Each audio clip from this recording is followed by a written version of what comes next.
Corona कैसे लोगों तक पहुंच रहा है, उनके अंदर घुस रहा है। 3 स्टेज होती हैं, पहले में क्या, दूसरे में क्या होता है, कब कोरोना वायरस से संक्रमित व्यक्ति की मौत की स्थिति बन जाती है कि उसकी जान नहीं बच पाती है। रिपोर्ट दिखा रहे हैं आपको।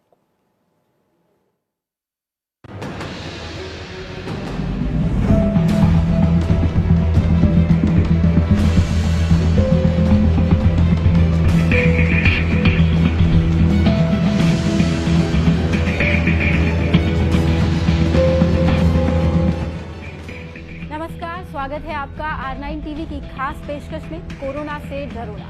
मैं हूं आपके साथ आरुषि पुंडी। कोरोना इस समय पूरी दुनिया में काल बनकर छाया हुआ है। इस महामारी से लड़ने के लिए भारत सरकार ने 21 दिन का लॉकडाउन किया है। इस महामारी से बचाने के लिए सरकार हर पुरजोर कोशिश कर रही है। हालांकि कोरोना वायरस को लेकर भारत में तमाम एहतियातन कदम भी उठाए जा रहे हैं। ऐसे में कुछ सवाल बेहद जरूरी हो जाते हैं। दुनिया भर में तबाही मचाने वाला कोरोना वायरस, आखिर ऐसी कौन सी ताकत है कोरोना वायरस में जिसने पूरे विश्व को घुटनों पे ला दिया। इसको समझने के लिए ये जानना जरूरी है कि ये वायरस हमारे शरीर पर कैसे हमला करता है। सबसे पहले आपको कोरोना के इंक्यूबेशन पीरियड के बारे में बताते हैं। इंक्यूबेशन पीरियड वो समय है जब कोई वायरस हमारे शरीर में अपनी जगह बनाता है, यानी वो पीरियड जब आप वायरस से संक्रमित होते हैं। कोरोना हो या कोई भी वायरस हो, इंक्यूबेशन पीरियड के दौरान वायरस आपके शरीर की कोशिकाओं में घुसकर उनको अपने काबू में कर लेता है। अब एक सवाल आपके मन में जाहिर तौर पर उठ रहा होगा, कोरोना वायरस हमारे शरीर में आता कैसे है? दरअसल ये वायरस हमारे शरीर में सांस के जरिए पहुंचता है। एक आदमी की सांस से दूसरे की सांस तक सांसों के सहारे सफर करने के लिए जरूरी है 2 लोगों का करीब होना। इसके कई तरीके हो सकते हैं। मसलन जब आप अगर दूसरों के ज्यादा नजदीक आते हैं तब, या जब आप किसी भीड़भाड़ वाले इलाके में मौजूद रहते हैं तब, या फिर किसी को खांसी या छींक आई और आप पास खड़े हैं तो वो आपके सांस के जरिए अंदर पहुंचता है। यही वजह है कि कोरोना से लड़ने के लिए सोशल डिस्टेंसिंग पर जोर दिया जा रहा है। लेकिन यहाँ ये समझना भी जरूरी है कि संक्रमण उसी व्यक्ति से फैलता है जो पहले से संक्रमित है। यानी अगर हमारे परिवार, पड़ोसी या दफ्तर में कोई भी छींकता या खांसता है तो ये जरूरी नहीं कि वो व्यक्ति कोरोना से संक्रमित हो। फिर भी ऐसे लोगों से दूरी बनाना सुरक्षित है और जरूरी है। सांस के अलावा कोरोना वायरस का हमारे शरीर में पहुंचने का दूसरा जरिया है स्पर्श। अगर कोई जगह कोरोना से संक्रमित है, उस जगह को किसी ने छुआ तो वायरस उसके हाथ में आ गया। फिर जैसे ही उन हाथों का संपर्क मुंह या नाक से होगा, वायरस शरीर के भीतर दाखिल हो जाएगा। कोरोना सबसे पहले गले और फेफड़ों के सेल्स पर अटैक करता है। वहीं लगभग 1 हफ्ते तक ठहरकर दूसरे कई खतरनाक वायरस तैयार करता है। वो वायरस हमारे शरीर में फैल जाते हैं और इस तरह हम कोविड-19 नाम की बीमारी का शिकार होते हैं। एक बड़ा सवाल ये भी है कि कोरोना का इन्फेक्शन होते ही उसका पता क्यों नहीं चलता। शुरुआती दिनों में कोरोना के लक्षण का पता न मरीज को चलता है और कई बार अर्ली स्टेज पे डॉक्टर्स भी उसे भाप नहीं पाते। असल में इसके पीछे की वजह इंक्यूबेशन पीरियड है। जब तक वायरस इंक्यूबेशन में रहता है, उसके लक्षण आमतौर पर उभर कर सामने नहीं आते। ये पीरियड यानी संक्रमण से लेकर लक्षण दिखने का वक्त लोगों में अलग अलग देखा गया है। आसान शब्दों में कहें, ये मरीज की इम्यूनिटी पर निर्भर करता है। वैसे संक्रमण और लक्षण दिखने के बीच औसत समय 5 दिन का देखा गया है।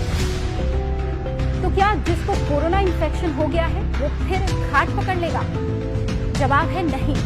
जी हाँ, कोरोना का संक्रमण हो जाने का मतलब ये नहीं कि बस जिंदगी खत्म हो गई। आंकड़े बताते हैं कि 10 संक्रमित में से 8 लोगों को इसका असर हल्का यानी माइल्ड कोरोना होता है। हालांकि हल्के असर में भी सूखी खांसी और तेज बुखार होता है।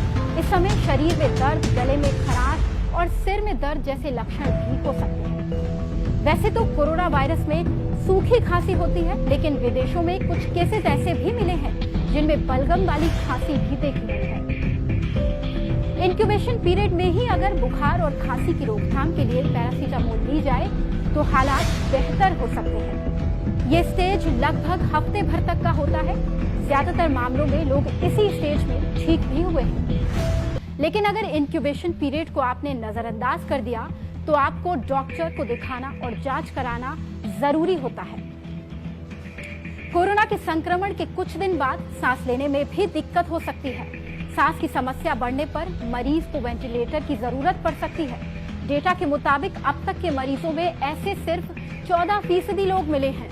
तो अब आपको बताते हैं कि कोरोना इन्फेक्शन में खतरनाक सूरत कब आती है। पूरी दुनिया के आंकड़ों को देखें तो पता चलता है कि अब तक कुल 7% लोग ही इस खतरनाक स्टेज में पहुंचे हैं।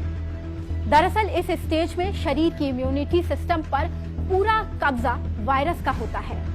इस स्टेज में बुजुर्ग मरीजों का शरीर काम करना बंद कर देता है। इसलिए कोरोना से मरने वाले मरीजों में बुजुर्गों की संख्या काफी बड़ी है।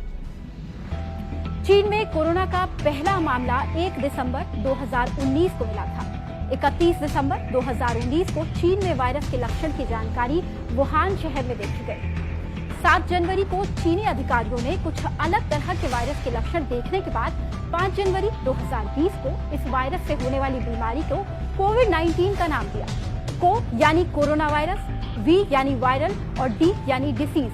इसलिए इस बीमारी का नाम कोविड 2019, क्योंकि ये 2019 में सामने आई तो इसका नाम कोविड-19 दिया गया। 30 जनवरी को भारत के केरल में कोरोना वायरस का पहला केस सामने आया। 30 जनवरी तक कोरोना वायरस दुनिया के 18 देशों में फैल चुका था, जिसके चलते WHO ने इस वायरस को वर्ल्ड हेल्थ इमरजेंसी घोषित कर दिया। वैसे भारत समेत दुनिया के तमाम मुल्कों को कोरोना वायरस से मुश्किल में डाल रखा है। हमारे देश की सूरत दूसरे देशों के मुकाबले बहुत बेहतर है। फिर भी हम आपसे यही कहेंगे, इस बेहतरी को अंजाम तक पहुंचाएं, अपनी सुरक्षा का पूरा ख्याल रखें, खुद को संक्रमण से दूर रखें, घर में रहें, घर वालों के साथ रहें, देश को सुरक्षित बनाएं। कोरोना पर हमारी इस खास पेशकश में यहीं तक। आप देखते रहिए R9 TV, सिर्फ खबर के लिए।